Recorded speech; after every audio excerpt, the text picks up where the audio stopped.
Chapter 1 અમાલ્ગમેશન and અબ્ઝોર્પ્શન of કંપનીના 12th જે સમ છે પેજ નંબર 96 ઉપર એ કરશું. અને આજના વિડીયોમાં મેજોરિટી જે સમ્સ છે એ જે મર્જર અને પરચેઝની રીતે હતા એ જ હતા.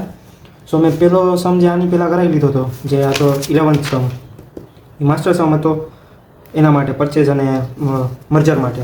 સો હવેથી આમાં જેટલા બી પરચેઝ અને મર્જરના વિશે હું ફટોફટ કરી નાખીશ. અને લાસ્ટમાં એક ઇમ્પોર્ટન્ટ છે જેમાં આખા ચેપ્ટરનું બધું બી આવી જશે, બટ ખાલી ને ખાલી હજી આપણે અમાલ્ગમેશન જ શીખાય, અબ્ઝોર્પ્શન હજી બાકી છે. સો આ લાસ્ટ વિડીયો છે અમાલ્ગમેશનનો. સો જે 12th સમ છે, 12th સમમાં બી બેઝિક જ છે, જેમાં જે આમાં છે શું કહેવાય, જે અનિલ છે એ અતુલને ટેક ઓવર કરી લે છે. અતુલને ટેક ઓવર કરી લે છે. સો એના માટે આપણે સૌથી પહેલાં કરશું કે જે કેપિટલ વિશે અતુલનું લઈ લઈશું. પછી આપણે પરચેસ કન્સિડરેશન જે રીતે આમાં આપેલું છે, એમાં ડિરેક્ટલી આપેલું છે, જેટલા સમ આપણે કર્યા પહેલાં એમાંથી આ બેઝિક આવતું હતું એ જ રીતે. આમાં તો ડાયરેક્ટ છે કે 1,80,000 68,000 10 રૂપીસ કરવાનું એટલે ડાયરેક્ટ મળી જાય. પર આ પ્રેફરન્સ બી મળી જાય. ડિફરન્સ આવે એ આપણે સેટલ કરવાનું હોય જનરલ રિઝર્વમાં. માની લો જનરલ રિઝર્વ ખતમ થઈ ગયું હોય, આમાં તો થોડુંક બચે છે 38,400, માની લો ખતમ થઈ જાય તો પછી પીએનએલથી સેટ ઓફ કરવાનું એને. એ આપણે જોશું આગળ કદાચ આવશે તો. બાકી એ નોટ્સ બી આવશે, ચાલો એ રીમ દેખાડી દઈશ. પછી આવે છે ડિબેન્ચર ઓલ્ડ ન્યૂ વાળા. ઓલ્ડ માઇનસ ન્યૂ એટલે માઇનસ આવ્યું આમાં. જો માઇનસ આવે, જેમ કે આ ઓલ્ડ હતા એ હતા ખાલી 1,68,000, પણ નવા જે આપ્યા આપણે એ હતા 1,84,800. સો આપણે હવે જે નવા આપ્યા હાયર પ્રાઇસ ઉપર આવ્યા, સો આપણે એ હાયર પ્રાઇસ બી પે કરવી પડશે એ રીતે. સો આપણે પીએનએલમાંથી માઇનસ કરશું. માની લો આ સરપ્લસ આવે, ઇન ધ સેન્સ કે ઓલ્ડ માઇનસ ન્યૂ કરો તો ન્યૂની અમાઉન્ટ ઓછી હોય ઓલ્ડ કરતાં. સો આ સરપ્લસ આવી જાય, આપણી પાસે માઇનસ આવ્યા, નેગેટિવ બેલેન્સ આવી. સો સરપ્લસ આવે તો આમાં એડ કરી દેજો પ્રોફિટ એન્ડ લોસમાં, બટ આમાં તો માઇનસ આવ્યું એટલે માઇનસ કરી નાખશું.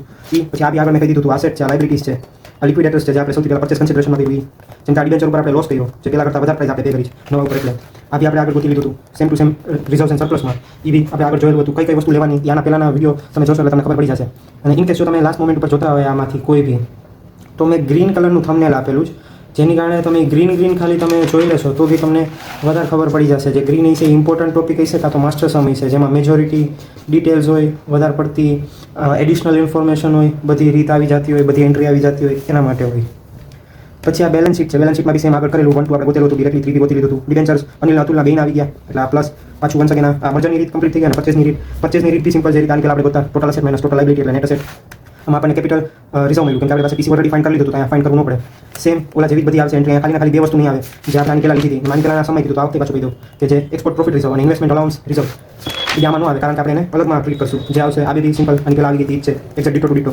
પછી આવશે જે મેં આ કીધું એક્સપોર્ટ પ્રોફિટ રિઝર્વ અને ઇન્વેસ્ટમેન્ટ અલાઉન્સ રિઝર્વ, એ આવશે અમાલ્ગમેશન એડજસ્ટમેન્ટ અકાઉન્ટમાં ટ્રીટ કરશે આપણે. આને ટ્રીટ કરીને અસેટ સાઇડથી આપણે લખશું, જે આપણે અસેટ સાઇડ લખશું અધર નોન કરંટ અસેટની અંદર. આ રિઝર્વ એન્ડ સરપ્લસ આપણે બનાવ્યું પાછું. જે કઈ વસ્તુ આવશે એ જોવું હોય તો પાછું વન સેકન્ડ આની પહેલાંનો વિડીયો જોઈ લેજો 11 સમનો. મેં ગ્રીન કલરનું જ કરેલું, અગર તમને ગોતવાનો ફાવે તો ગ્રીન કલરમાં હશે એ તમને રાખી આપું, એમાં ટેપ કરશો. હું સમનો બી લખીને જ મોકલું છું, સો ઇઝી પડે ગોતવામાં. પછી આ બધું સેમ 16 સમ, આમાં બી કાંઈ યુનિક નથી, ખાલી ને ખાલી આની પહેલાં જે હતું ઈ જ છે. આમાં ઉલટાનું સૌથી ઇઝીમાં ઇઝી સમ છે, કેમ કે આગળમાં થોડું કંઈ હતું, આમાં એટલું બધું પૂછ્યું જ નથી. સો આ બી હું સ્કીપ કેવું કે આ તો દેખાડી દઉં, આમાં મેં જોયું છે ઓલરેડી, આમાં કાંઈ અલગથી આવતું નથી એટલે હું અત્યારે નથી કરતો આ. બટ જો તમને કંઈ પ્રોબ્લેમ હોય તો કમેન્ટ કરીને કહી દેજો, હું ડિટેલમાં પાછું સમજાવીશ.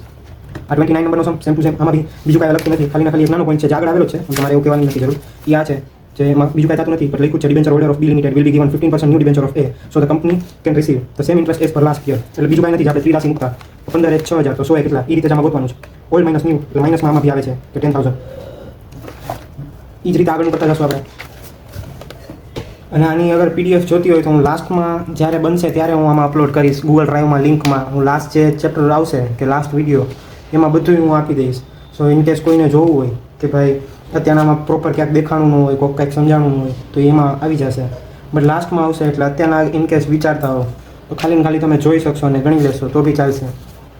એનું પરચેઝની સાઈડ, પરચેસમાં બી કાંઈ નથી. હવે હું આ જે કહેતો તો ઇમ્પોર્ટન્ટ વસ્તુ નોટ્સ છે, હું નોટ્સ બધી વાંચું છું ને હું સમજાવું બી છું. In case of merger net asset will be taken as equity shares and pref share of amalgamating or absorb the company from balance sheet. મેં આની પહેલાં બી આપણે જોયું હતું જે બધું જે આપણે મર્જર થતું ત્યારે આપણે જે આપણે કંપની ટેક ઓવર કરતા હોય એની આપણે કેપિટલ લેતા, ઇક્વિટી કાં તો પ્રેફરન્સ શેરની એ લેતા ને આપણે એ બેલેન્સ શીટમાંથી લેતા. જેવી માની લો જેમ કે આગળ આવ્યું તો આ 29માં જ આપણે જોઈ લઈએ તો એ છે એ બીને પરચેસ કરી લીધે તો આપણે બીના 6 લાખ અને 2 લાખ લેશું, કેમ કે જો આમાં લીધેલા બી છે 6 લાખ ને 2 લાખ. એવી જ રીતે આમાં બીજું છે in case of purchase net asset is calculated at total asset minus total liability. એ આગળ આપણે બધામાં જોયેલું છે એટલે આ તમારે કહેવાની જરૂર નથી. In case of merger we will get different amount new shares capital minus old share capital and this amount will be settled from general reserve. If general reserve is negative then settled against P&L account. મેં આગળ હમણાં થોડીક વાર પહેલાં જ કીધું કે કઈ રીતે આવશે. અગર માની લો આ આન્સર નેગેટિવ આવ્યો, જેમ કે આ જનરલ આવ્યો,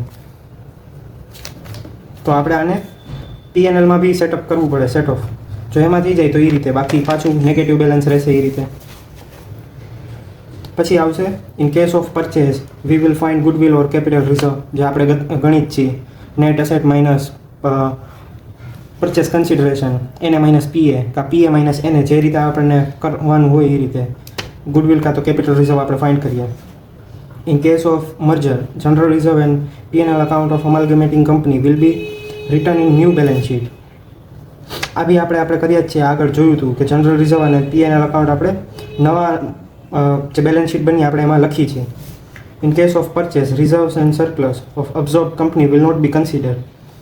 આ બી આપણે જોયેલું છે, જ્યારે આપણે પરચેસ કરીએ ત્યારે રિઝર્વ અને સરપ્લસ હોય એ આપણે શેર હોલ્ડર વચ્ચે વેચી દઈએ, ડિસ્ટ્રીબ્યુટ કરી નાખીએ. આપણા શેર હોલ્ડરનું અકાઉન્ટ હોય તો અહીંયા ક્રેડિટ સાઇડ આપણે બધી જે બી હોય, જનરલ રિઝર્વ હોય, XYZ ગમે તે રિઝર્વ હોય કે સરપ્લસ હોય, આપણે એના વચ્ચે ડિસ્ટ્રીબ્યુટ કરી નાખીએ. એટલે આપણે નવી કંપનીમાં લઈ જતા નથી. લખેલું છે absorb company is not will not be consider. પછી આવશે calculation of debenture given in adjustment will be consider in both the method. એટલે જ્યાં આપણે આગળ બી ગયું, હમણાં આપણે જોયું પરચેઝમાં બી અને મર્જરમાં બી આપણે બેમાં ડિબેન્ચરની કેલ્ક્યુલેશન બી કરીએ છીએ અને ડિબેન્ચરની એન્ટ્રી બી આપી છે સેમ ટુ સેમ. પછી આ બી એવો જ પોઈન્ટ છે. In case of purchase statutory reserve will be export profit and investment allowances. અહીંયા થોડુંક બાકી છે, આમાં આવશે કે આપણે એડજસ્ટ અમાલ્ગમેશન એડજસ્ટેડ અકાઉન્ટમાં આપણે એ કરીએ છીએ, જે આપણે આમાં એક ઇફેક્ટથી જોઈ હતી. હા, અમાલ્ગમેશન એડજસ્ટેડ અકાઉન્ટ, જેમાં આ બે હતા. આમાં જનરલ એન્ટ્રી નથી, બાકી આ જનરલ એન્ટ્રી આ એની amalgamation adjusted account to export profit reserve અને ઇન્વેસ્ટમેન્ટ અલાઉન્સ રિઝર્વ. તો આ એ વાળું છે. પછી આ in case of merger difference of debenture will be settled against PNL if amount of new debenture is more than deduct PNL if the amount of new debenture is less than the added to the PNL. તો આનો મતલબ મેં આની પહેલાં હમણાં અહીંયા કહી દીધો કે કઈ રીતે આવે. જો અગર આપણી પાસે ડિબેન્ચર હોય, એમાં ડિબેન્ચર એકથી જોઈ લઈએ. જેમ કે આમાં છે આ ડિબેન્ચર, મેં કીધું હમણાં આગળ બી કે ઓલ્ડ માઇનસ ન્યૂ થાય. અગર ન્યૂ જ વધારે હોય ઓલ્ડ કરતાં તો નેગેટિવ બેલેન્સ આવશે, આપણે પ્રોફિટ એન્ડ લોસમાંથી માઇનસ કરશું. બટ જો ઓલ્ડ કરતાં ન્યૂ ઓછું હોય તો આ સરપ્લસ આવે અને આપણે એને એડ કરી દઈશું. સેમ ટુ સેમ આમાં બી એવું કીધું છે, અગર મોર હોય ન્યૂ ડિબેન્ચર તો આપણે ડિડક્ટ કરશું, અગર ન્યૂ લેસ હોય તો આપણે પ્લસ કરશું. બસ આમાં આટલું જ હતું. Thank you.